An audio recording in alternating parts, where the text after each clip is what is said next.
ప్రార్థన చేసుకుందాం. ప్రేమ కలిగిన మా తండ్రి, దయగల మా దేవ, నీ నామానికి వందనాలు చెల్లిస్తున్నాం. మరొక మారు విలువైన నీ మాటలు ఆలోచించటానికి మీరిచ్చిన ఈ మంచి సమయాన్ని బట్టి మీకు కృతజ్ఞతలు తెలియజేసుకుంటున్నాను. ఈ వేదంలో ఉన్న సంగతులు తండ్రి, పూర్వం జరిగినవి వాస్తవాలను ఈ వేదంలో ఎలా రాయించావో వాటిని మేము పరిశీలన చేయుచుండగా మహాజ్ఞానాన్ని మాకు అనుగ్రహించమని కోరుకుంటూ క్రీస్తు పేర ఈ ప్రార్థన అడిగి వేడుకుంటున్నాం మా ప్రియ పరలోకపు తండ్రి, ఆమేన్. ప్రియమైన వర్లారా, ప్రభు పేరట మీ అందరికీ శుభములు తెలియజేసుకుంటున్నాను. మీ అందరి యోగక్షేమాల కొరకు నేను ప్రతిరోజు తండ్రికి చేయు ప్రార్థనలో మిమ్మల్ని గురించి జ్ఞాపకం చేసుకుంటున్నాను.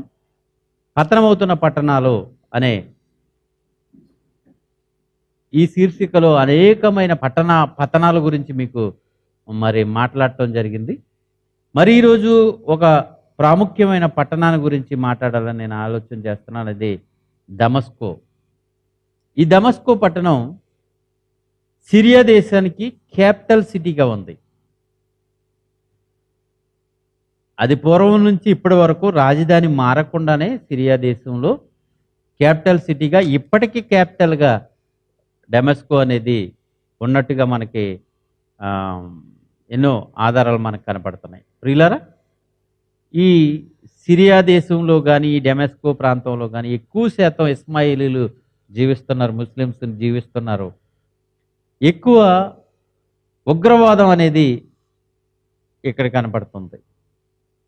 ఎక్కువ శాతం బాంబు దాడులతో, తిరుగుబాటుతో మరి ప్రపంచంలోకెల్లా అతి భయానకమైన ప్రదేశంగా ఈరోజు ఈ ప్రదేశం కనపడుతుంది. దీని గురించి బైబిల్లోనికి మనం వెళ్ళగలిగితే, బైబిల్ చరిత్రను మనం ఆలోచన చేయగలిగితే, ఈ డమస్కో సిటీ అనేది పురాతనమైన సిటీగానే మనకు కనపడుతుంది. దీని నిర్మాణకుడుగా ఊజ్ అనే ఆయన దీన్ని నిర్మించాడు.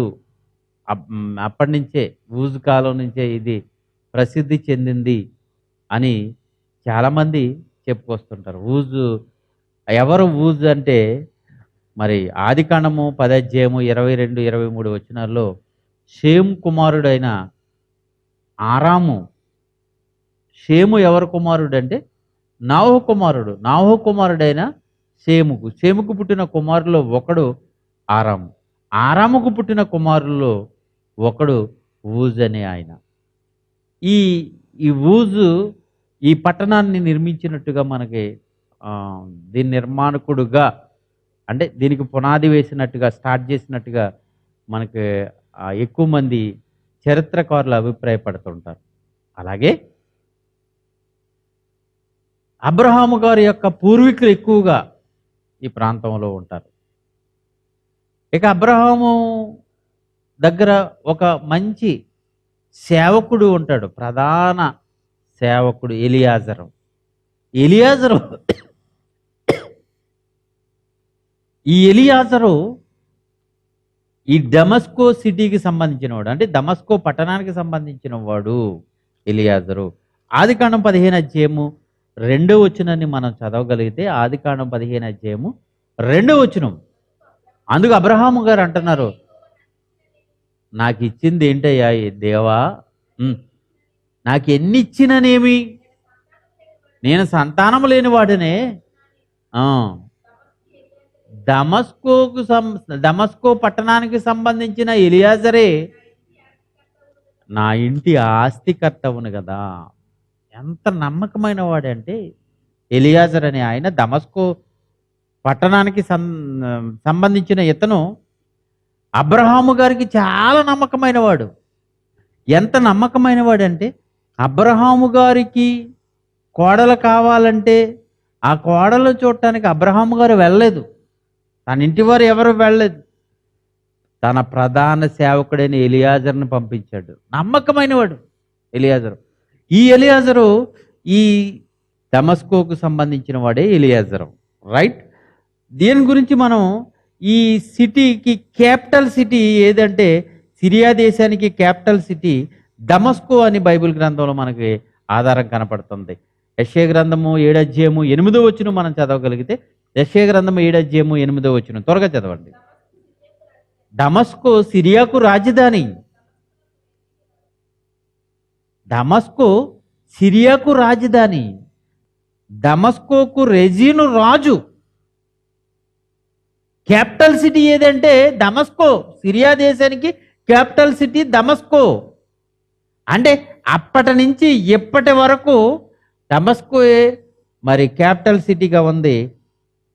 ఈ రెజీని ఎవరంటే ఇతని చరిత్ర, ఈ రాజు గురించి చరిత్ర మనం ఆలోచన చేసినప్పుడు మొదటి రాజులు 11 అధ్యాయము 24వ వచనం. మొదటి రాజులు 11 అధ్యాయము 24వ వచనం. దావీదు సోబావారిని హతము చేసినప్పుడు ఇతడు అంటే ఎవరితను? 23వ వచనం ఇతని పేరు ఉంటుంది. ఎవరితను? రెజీను.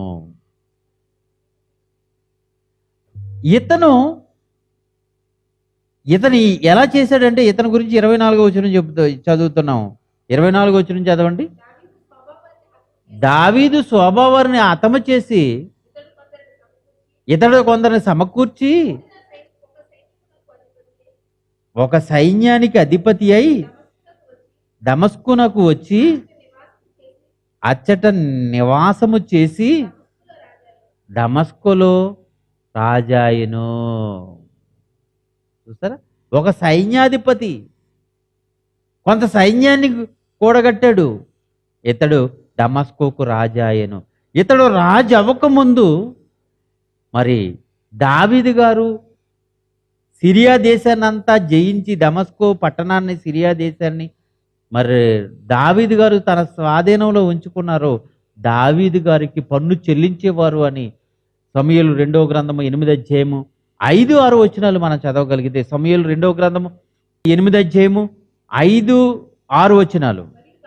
దమస్కులో ఉన్న సిరియనులు శోభారాజకు హదదేజునకు సహాయము చేయరాగా దావీదు వెళ్ళి సిరియన్లలో 22,000 మందిని ఓడించి దమస్కో వశములోనున్న సిరియా దేశమందు దండును ఉంచగా సిరియనులు దావీదుకు దాసులై కప్పము చెల్లించుచుండిరి. అంటే పన్ను కడుతున్నారో, సుంకము చెల్లిస్తున్నారో, కొంత భాగాన్ని ఆ దేశం అంతా కలిపి వసూలు చేసిన కొంత భాగాన్ని మరి దావీదు గారికి పంపించాలి. ఎందుకంటే దావీదు గారు దాన్ని జయించాడు.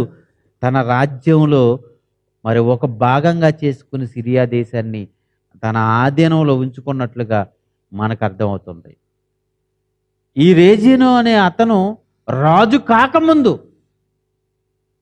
దావీదు గారు మరణం తర్వాత ఇతను రాజు అయిపోయాడు. కానీ దావీదు గారు ఉన్న కాలంలో దావీదు గారి యొక్క రాజ్యానికి ఆనుకునే ఇది ఉన్నట్లుగా మనకి అర్థమవుతుంది. తర్వాత ఎంతోమంది రాజులు దీన్ని పరిపాలన చేశారు. మరి ఇక్కడ మంచి మంచి నదులు కూడా ఉన్నట్టుగా మనకు అర్థమవుతుంది. రాజులు రెండవ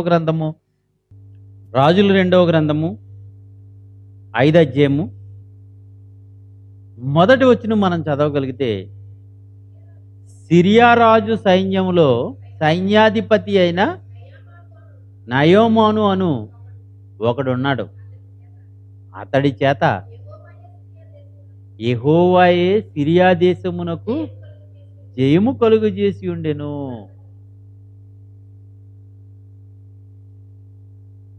సిరియా అభివృద్ధి చెందుతుంది, విస్తరిస్తుంది, రాజ్యం బలపడింది.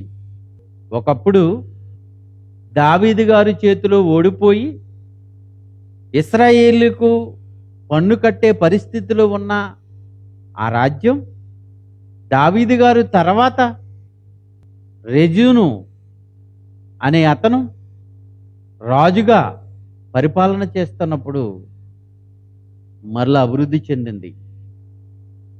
ఇది ఎలీషా గారి కాలంకి వచ్చేటప్పటికి ఒక గొప్ప రాజ్యంగా సిరియా రాజ్యం ఎలీషా ప్రవక్త అయిన ఎలీషా గారి కాలంలో గొప్ప రాజ్యంగా పేరుగాంచింది. దానికి కారకులు ఎవరంటే ఇదిగో ఇక్కడ నయోమాను. ఈ నయోమాను అనే సైన్యాధిపతి ఇతని నాయకత్వంలో అనేక విజయాలు మరి ఆ దేశానికి వచ్చినాయి.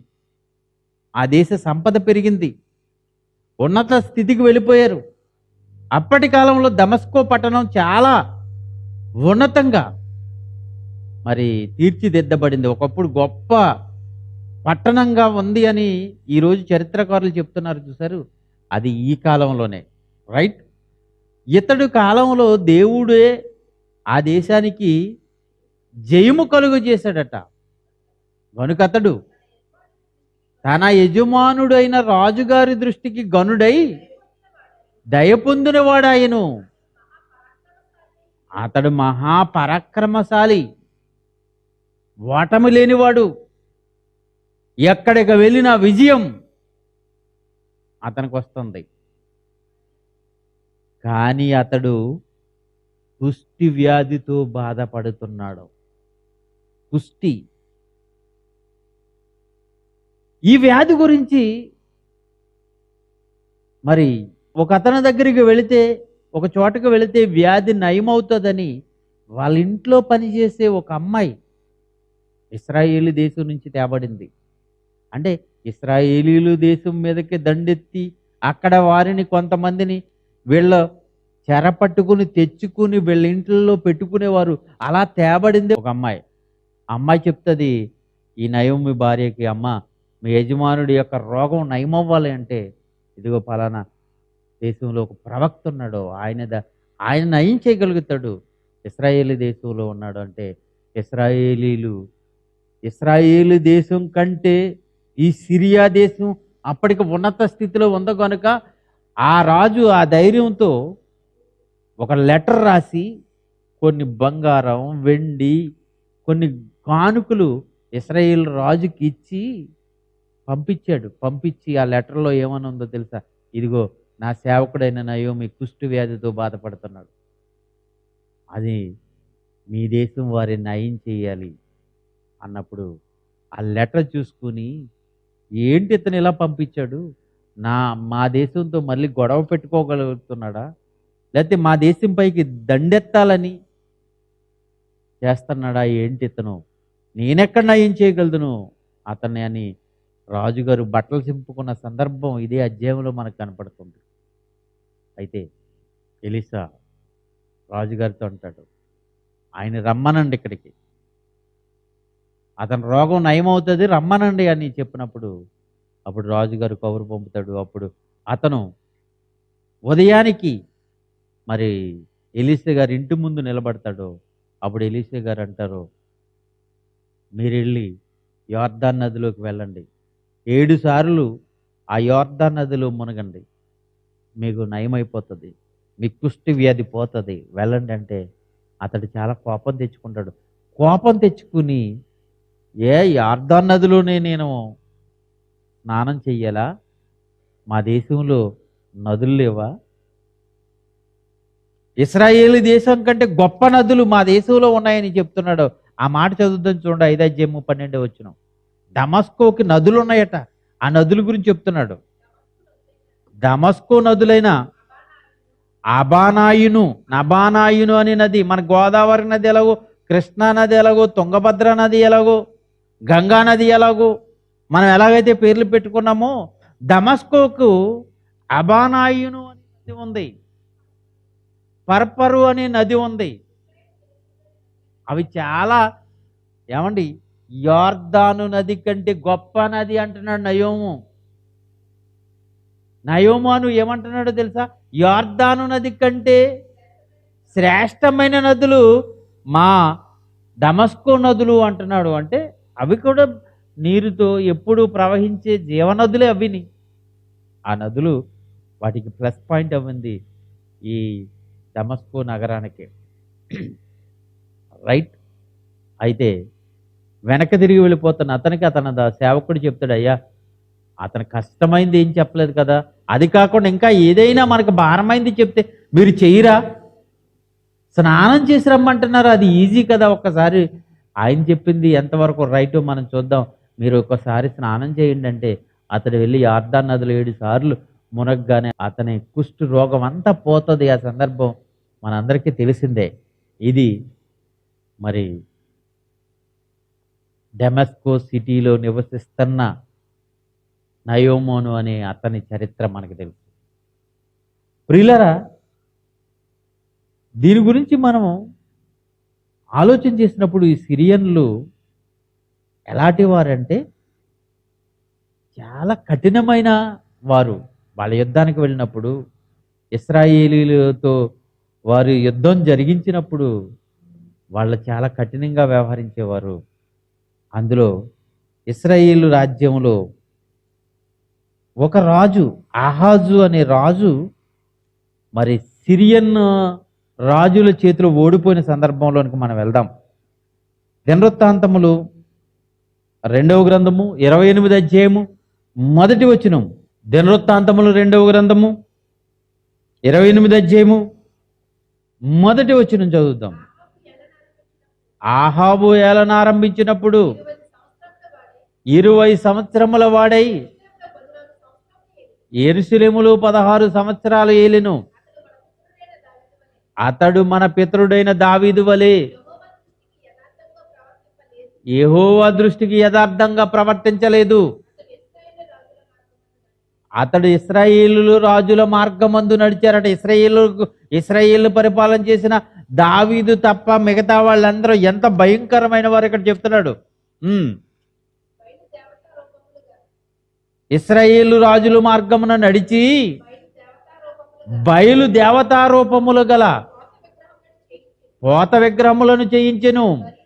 మరియు అతడు బెన్హిన్నోము లోయయందు ధూపము వేసి ఇశ్రాయేలు ఎదుట నుండి యెహోవా తోలివేసిన జనముల ఏ క్రియలు చొప్పున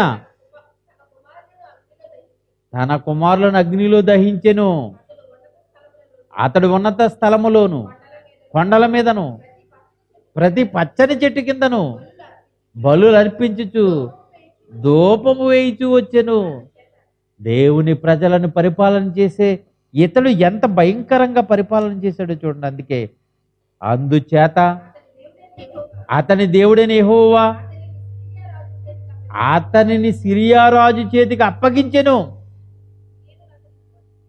సిరియన్లు అతన్ని ఓడించి అతని జనులలో చాలా మందిని చెరపట్టుకుని పోయాడు. ఇశ్రాయేలు రాజ్యాన్ని జయించేశారు వీళ్ళు. ఎందుకు జయించారు అంటే ఇదిగో ఆహాజు అనే రాజు భయంకరమైన విగ్రహారాధన చేసేస్తున్నాడు. కొండల్లోనూ గోవాల్లోనూ చెట్ల క్రింద ఎక్కడ పడితే అక్కడ దేవతలను పూజించి బలులు అర్పించి ధూపములు వేసేసి భయంకరమైన పరిస్థితి తీసుకొచ్చేసాడు ఇతను. దేవుడికి కోపం వచ్చేసింది. సిరియన్ల చేతికి వీళ్ళని అప్పగించే సిరియన్లు జయించేశారు. జయించేసి చెరపట్టుకుని పోయారు. 17వ వచనం చదువుదాం.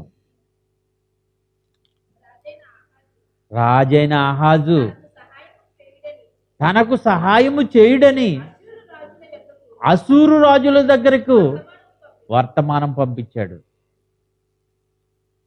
సిరియన్లు వచ్చి జయించేశారు. వీళ్ళ చాలా మందిని పట్టుకుని వెళ్ళిపోయారు. వాళ్ళ ఆధీనంలోకి వెళ్ళిపోయింది, సిరియన్ల ఆధీనంలోకి వెళ్ళిపోయింది ఇశ్రాయేలు రాజ్యం.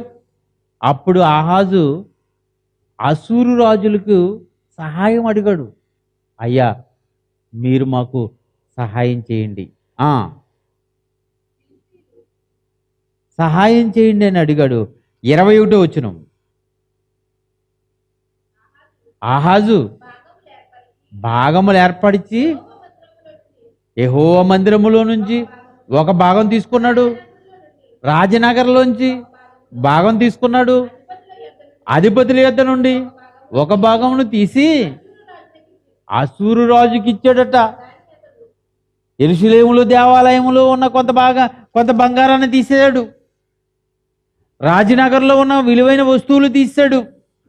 పెద్దల దగ్గర, అధిపతుల దగ్గర ఉన్న చాలా విలువైన వస్తువులు తీసి అసూరు రాజుకు పంపించాడంట. ఎందుకంటే నన్ను సిరియనులు జయించేశారు, నేను ఓడిపోయాను, మీరు నాకు సహాయం చేయండి అని కోరుకున్నాడు.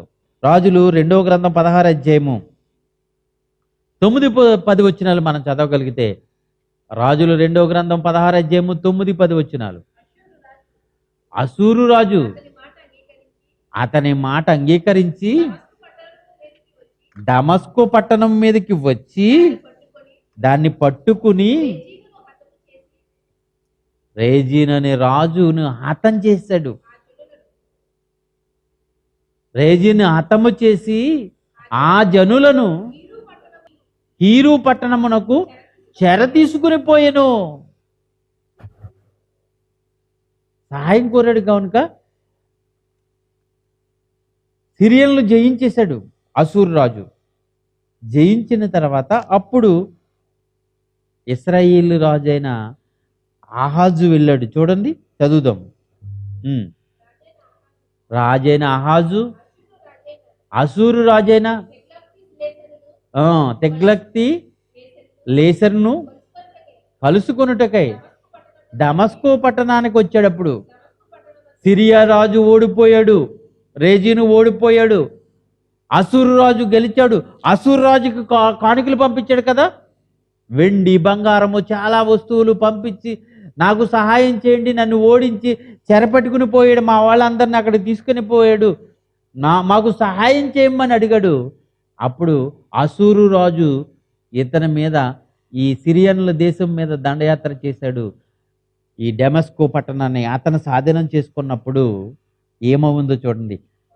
ఆహాజు ఆ దమస్కో పట్టణానికి వెళ్ళాడట. వెళ్ళి ఒక బలిపీఠము చూచి దాని పోలిక మచ్చును దాని పని విధం అంతయు యాజకుడైన ఊరియాకు పంపించాడు. ఒక బలిపీఠం. అబ్బా, ఈ బలిపీఠం చాలా బాగుంది, వీళ్ళెందుకు గెలుస్తున్నారో, నన్ను ఎందుకు ఓడించేశారో, నన్నే కాదు ఏ దేశం మీదకి వెళ్తే ఆ దేశం మీదకి ఎందుకు జయం వీళ్ళకి వచ్చేస్తుందంటే, ఇదిగో ఇలాంటి బలిపీఠాలు కట్టారు కనుక వీళ్ళ కట్టినట్టుగానే నా దేశంలో కూడా కట్టాలని ఒక నమూనా ఈ టైంలో ఇప్పుడు మనం చెప్పుకోవాలంటే ఒక ఫోటో తీసి వెంటనే వాట్సాప్లో పంపించేసినట్టుగా అనమాట.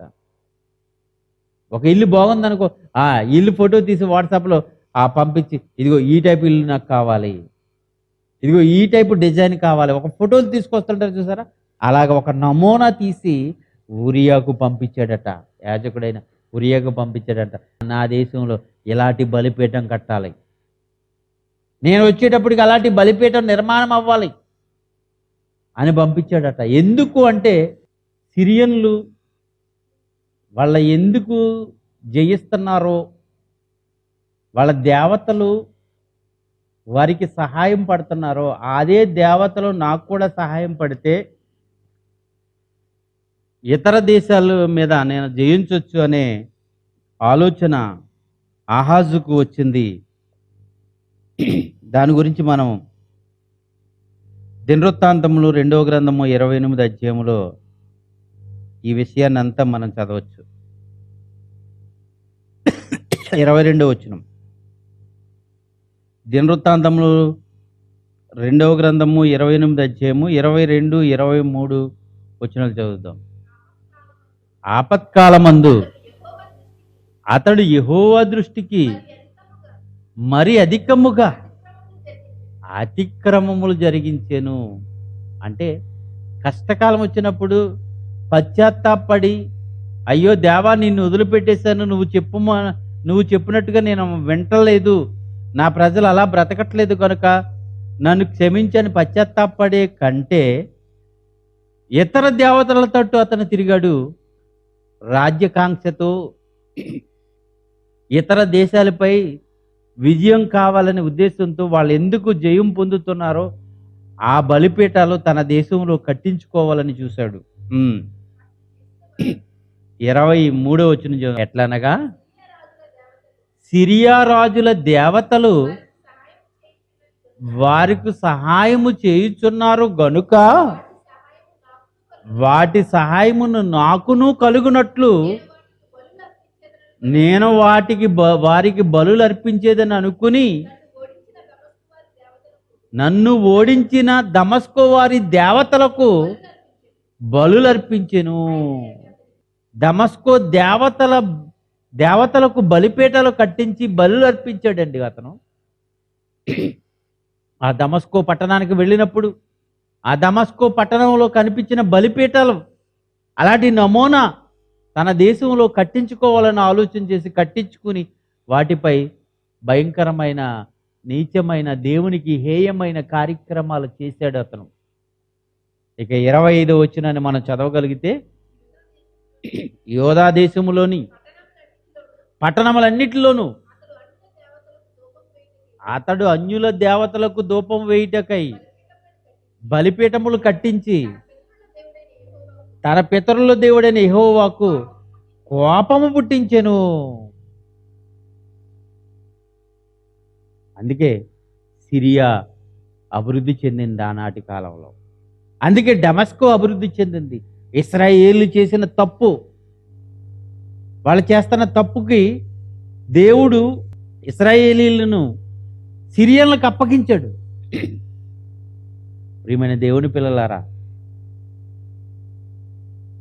సిరియన్లు ఎలాంటి వారు అంటే, ఒక భయంకరమైన రాజు వచ్చాడు. అతడు ఒక నగరాన్ని కట్టించాడు, బెన్హదు. అతని పేరు మనం చూద్దాం, చూడండి. బెన్హదూదు అనే అతను సిరియా దేశానికి రాజుగా ఉన్నాడు. రాజులు 2వ గ్రంథము 6వ అధ్యాయము, రాజులు 2వ గ్రంథము 6వ అధ్యాయము 24వ వచనం చదువుదాం. అటు తరువాత సిరియా రాజైన బెన్హదదు అనే ఆయన సిరియా దేశానికి రాజు. అతడు తన సైన్యం అంతటిని సమకూర్చుకుని వచ్చి షోమ్రోను దేశాన్ని ముట్టడ వేశాడు. ఒకప్పుడు షోమ్రోను చేతిలో ఈ సిరియా దేశం ఓడిపోయింది. దానికి ప్రతీకారముగా ఇతను ఆ దేశానిపై దండెత్తడానికి వెళ్ళాడు. దాన్ని చుట్టూ ముట్టడి వేశాడు. షోమ్రోను ఆ దేశంలో ఉన్న వారందరినీ ముట్టడి వేసేసి బయటికి రాకుండా చేశాడు. అప్పుడు ఏం జరిగిందో చూడండి. అప్పుడు షోమ్రోనులో గొప్ప క్షేమము, అంటే కరువు, గొప్ప కరువు. ఎంత కరువు అంటే అక్కడ చెప్తున్నాడు, ఒక గాడిద తల 80 రూపాయలు, 80 రూపాయలకును అరపావు కేజీ పావురపు రెట్ట 5 రూపాయలకును అమ్మబడిను. అంటే ఎంత కరువు చూడండి. వారు అంత కఠినముగా ముట్టడి వేశారు. చివరికి ఎలాంటి దౌర్భాగ్యపు పరిస్థితి ఆ పట్టణంకి వచ్చిందంటే, కనికరము లేక ఆ పట్టణంలోనికి ఏమీ వెళ్లకుండా, కోటలోనికి ఏమీ వెళ్లకుండా చుట్టూ ముట్టడి వేశారు. షోమ్రోను పట్టణములో ఉన్న వారందరూ అలమటించిపోతున్నారు కరువుతో. మరి చాలా విలయతాండం చేస్తుంది, కరువు విలయతాండం చేస్తుంది ఆ ప్రాంతంలో. ఎలాంటి భయంకరమైన పరిస్థితి అంటే, ఇశ్రాయేలు రాజు ఒకరోజు ఆ ప్రాకారం పైన తిరుగుతున్నప్పుడు ఒక స్త్రీ, అయ్యా మాకు సహాయం చేయవా అని ఆ లో నుంచి కేకలు వేస్తుంది. అమ్మా, దేవుని సెలవు లేకపోతే మేమేమీ చేయలేము, ఎక్కడి నుంచి మీకు ఒక ద్రాక్ష పండు కూడా నేను ఇవ్వలేను అని అంటాడు. అలా కాదయ్యా, మా పరిస్థితి బాగోలేదు. ఎలాంటి పరిస్థితి ఉందో ఆమె అతనికి చెప్పినప్పుడు అతని ఇంటికి వచ్చేసి దుఃఖముఖంతో బట్టలు చింపుకొని బెంగ పెట్టి కూర్చుంటాడు రాజు.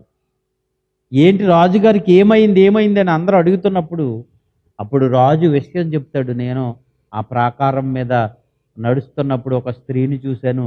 ఆ స్త్రీ నన్ను కేకలు వేసి అడిగింది.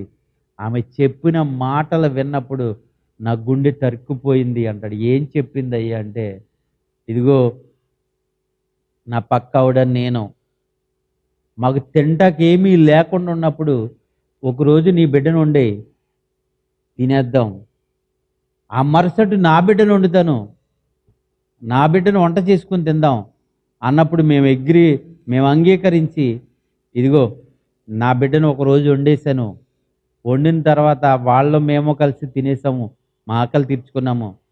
ఆ తర్వాత రోజు ఆమె తన బిడ్డను వండకుండా ఆమె మాట మార్చేసింది. ఇలా జరుగుతుందయ్యా పరిస్థితి. ఈ సిటీలో వీళ్ళు ముట్టడి వేశారు, మాకున్న పిల్లల్ని మేము వండుకు తినే పరిస్థితి ఉంది అని ఆమె చెప్పినప్పుడు ఆ రాజు బాధపడిపోయాడండి, మనోవేదన పడిపోయాడు. ఆ మాటలు, ఆ స్త్రీ మాటలు విని చాలా బాధపడిపోయినట్టుగా రాజులు 2వ గ్రంథం 6వ అధ్యాయము 24వ వచనం నుండి చదువుకుంటే ఈ విషయం అంతా మనకి అర్థమవుతుంటుంది. నిజంగా ఎంత భయంకరమైనగా వాళ్ళ రాజకాంక్షతో ఈ దమస్కు పట్టణానికి చెందిన వారు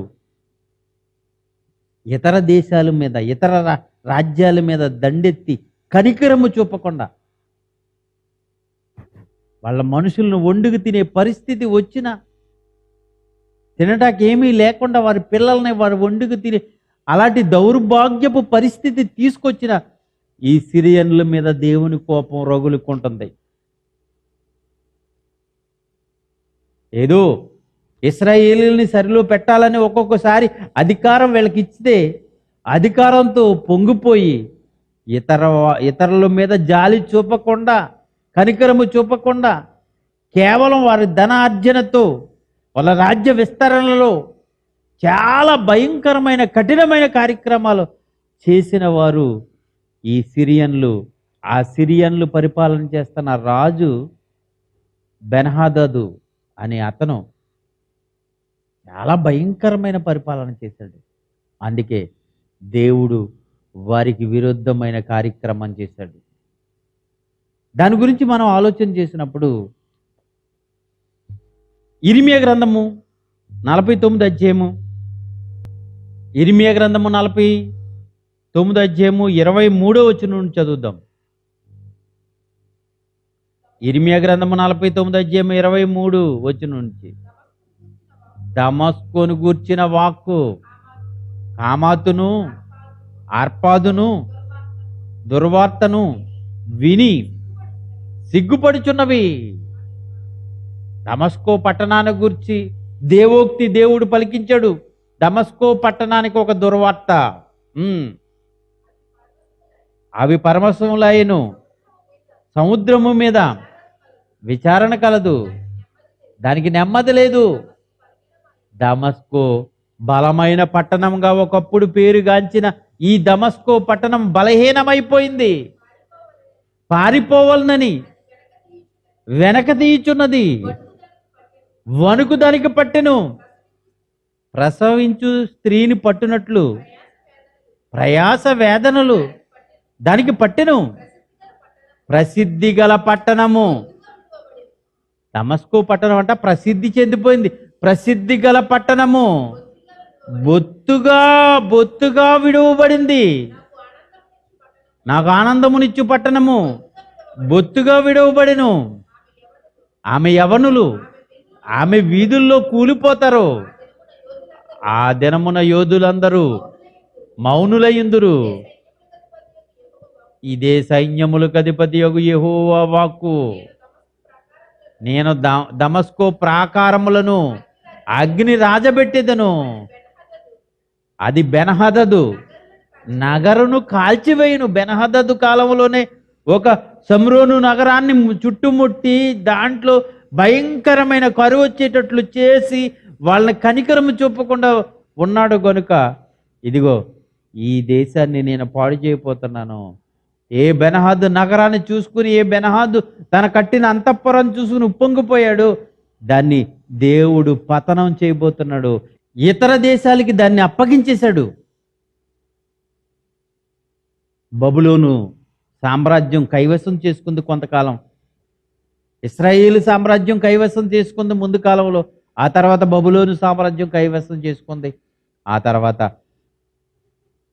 మాదీయుల పారసీకుల సామ్రాజ్యంలోనికి వెళ్ళిపోయింది. ఆ తర్వాత గ్రీక్ సామ్రాజ్యంలోకి వెళ్ళిపోయింది.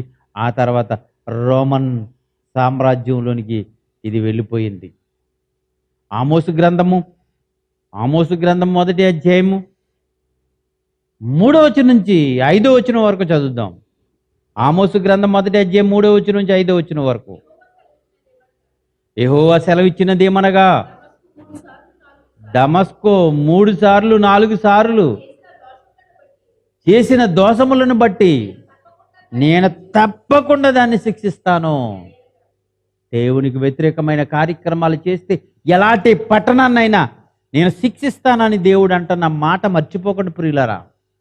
ఇగో దమస్కో చేసిన పాపాన్ని బట్టి దాన్ని నేను శిక్షించబోతున్నాను. ఏలయనగా దాని జనులు పంట దొల్లగొట్టు ఇనుప పనిముట్లతో గిలాదును నూర్చేశారు.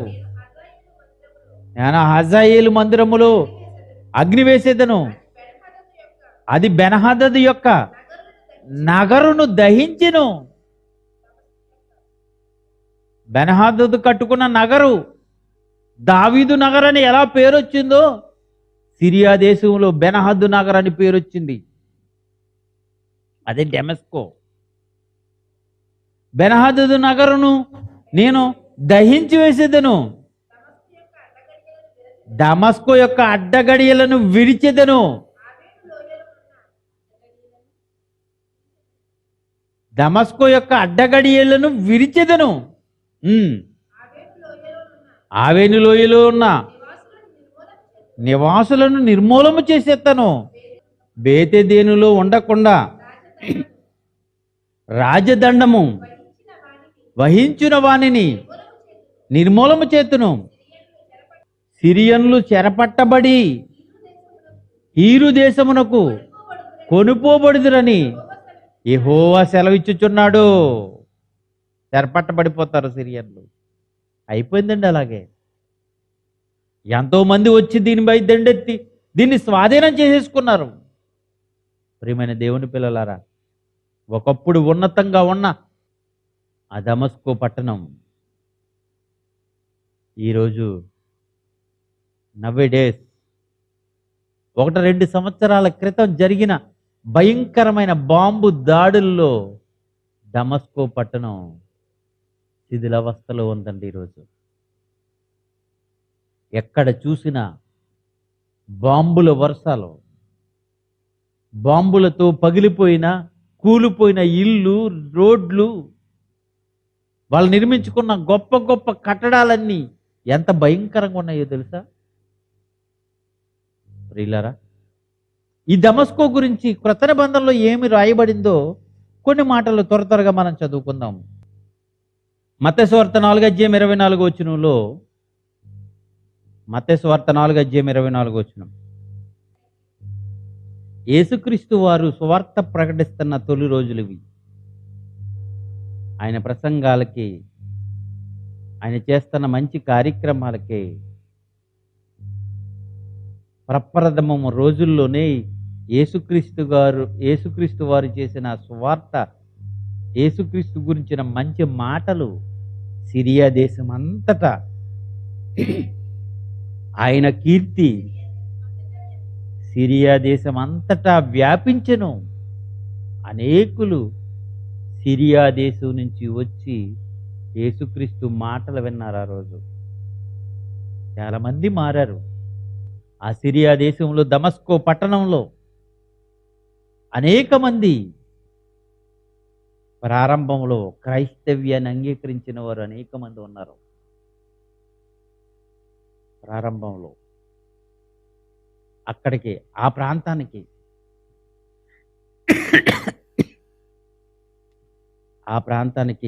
అపోస్తుడైన పౌలు అపోస్తుల కార్యాలు 9:2 వచనాన్ని మనం చదవగలిగితే, అపోస్తుల కార్యాలు 9:2 వచనం, ఈ మార్గమందున్న పురుషులనైనను స్త్రీలనైనను కనుగొనిన ఎడల వారిని బంధించి యెరూషలేమునకు తీసుకుని వచ్చుటకు దమస్కులో ఉన్న సమాజంబు వారికి పత్రికలెమ్మని అడిగాను. దమస్కులో సమాజ మందిరాలు ఉన్నాయి, యూదుల సమాజాలు ఎక్కువగా ఉన్నాయి ఒకప్పుడు. ఇప్పుడు అక్కడ లేవు. ఇప్పుడు అక్కడ ఉన్నవారు అందరూ కేవలం ముస్లింలే ఉన్నారు ఎక్కువ శాతం. అప్పుడు యూదుల్లోంచి మారిన క్రైస్తవులు అనేక మంది ఉన్నారు అక్కడ. ఆ రోజు దమస్కో దగ్గరే అపోస్తుడైన పౌలు గారికి యేసుక్రీస్తుకు కనపడటం. అననీయ అనే మనుషుడు దమస్కులోనే నివసిస్తున్నాడు. ఆయన ఆ దమస్కులో యేసుక్రీస్తు గురించి తెలుసుకుంటాడు పౌలు గారు. పౌలు గారు చేసిన సువార్త, మొట్టమొదటి సువార్త దమస్కో పట్టణంలోనే జరుగుతుంది. రైట్. గలతీలకు రాసిన పత్రిక 1వ అధ్యాయము 17వ వచనాన్ని మనం చదవగలిగితే, గలతీలకు రాసిన పత్రిక 1వ అధ్యాయము 17వ వచనం. నాకంటే ముందుగా అపోస్తులైన వారి యొద్దకు యెరూషలేమునకైనను వెళ్ళలేదు, కానీ అరేబియా దేశంలోనికి వెళ్ళి తిని పిమ్మట దమస్కో పట్టణానికి తిరిగి వచ్చాను. దమస్కో పట్టణం పౌలు గారు సువార్త చేశాడు ఒకనొక టైంలో. కొరింథీయులకు రాసిన 2వ పత్రిక 11వ అధ్యాయము 32వ వచనం చదువుదాం. కొరింథీయులకు రాసిన 2వ పత్రిక 11వ అధ్యాయం 32వ వచనం. దమస్కులో అరెతా అని రాజు క్రింద ఉన్న అధిపతి నన్ను పట్టగోరి కావలించి దమస్కీయుల పట్టణము భద్రం చేశాను. దమస్కీయుల పట్టణములో నన్ను భద్రం చేశాడు. అప్పుడు గంపలోంచి ఇంటి పైనుంచి దింపుతారు పౌలు గారిని, ఇక్కడే దమస్కోలోనే. కనుక ప్రియమైన దేవుని పిల్లలారా, దమస్కో ఒకప్పుడు చాలా గొప్ప పట్టణం. మరి మొదటి శతాబ్దంలో అనేక మంది ఆ పట్టణంలో ఉన్న వాళ్ళు మారారు. ఆ తర్వాత వచ్చిన యూదులకి ముస్లిములకి మధ్య జరిగిన యుద్ధాల్లో అక్కడున్న యూదులందరూ మరి చంపబడతారు. ఆ ప్రాంతంలో ఉన్న వాళ్ళందరూ చెదిరిపోతారు. ఈ ఇస్మాయిలీలు ముస్లింలు ఆక్రమించుకుంటారు ఆ ప్రాంతాన్ని. ఈ రోజుకి అది ముస్లిముల ఆక్రమణలో ఉంది. యెషయా గ్రంథము 17వ అధ్యాయము 1వ వచనం. యెషయా గ్రంథము 17వ అధ్యాయము 1వ వచనం. దమస్కోను గూర్చిన దేవోక్తి. దమస్కో పట్టణము కాకపోవలసి వచ్చెను, అది పాడై దెబ్బగా మారిపోబోతుంది. దమస్కో పట్టణము కాకపోవలసి వచ్చెను, అది పాడైపోయి దెబ్బగా మారిపోబోతుంది. ఎన్నో వందల సంవత్సరాల క్రితమే యెషయా గారి ద్వారా చెప్పబడిన మాట ఈరోజు దమస్కో పట్టణానికి నెరవేరుతుంది. ఆ ప్రాంతంలో ఎవరో నివసించడానికి ఇష్టపడలేదు. అనేక మంది వలస వెళ్ళిపోయారట. దమస్కో, సిరియా ఈ ప్రాంతాలను విడిచిపెట్టేసి. ఎందుకంటే ఎప్పుడు ఉగ్రవాదులు ఎక్కువగా ఉంటుంటారు. ఐసిసి తీవ్రవాద సంస్థ అక్కడే ఉంది.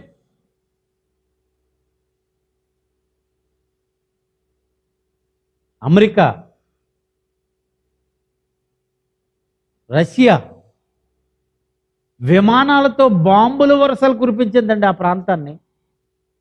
ఆ ప్రాంతం అంతా ఒక్కసారి ఆ ప్రాంతం ఎలా ఉందో ఒక్కసారి చూడండి.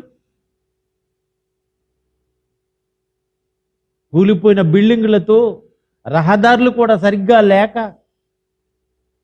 ఎంత భయంకరమైన పరిస్థితిలో ఈరోజు ఆ ప్రాంతం ఎలా ఉందో చూడండి. ఒకప్పుడు ప్రపంచంలో ఉన్నత స్థాయిగా గొప్ప పట్టణంగా పేరుగాంచిన దమస్కో పట్టణం పతనమైపోయింది. దేవుడిని నమ్మక దేవునికి వ్యతిరేకమైన కార్యక్రమాలు ఆ పట్టణంలో ఎక్కువగా చేస్తున్నారు.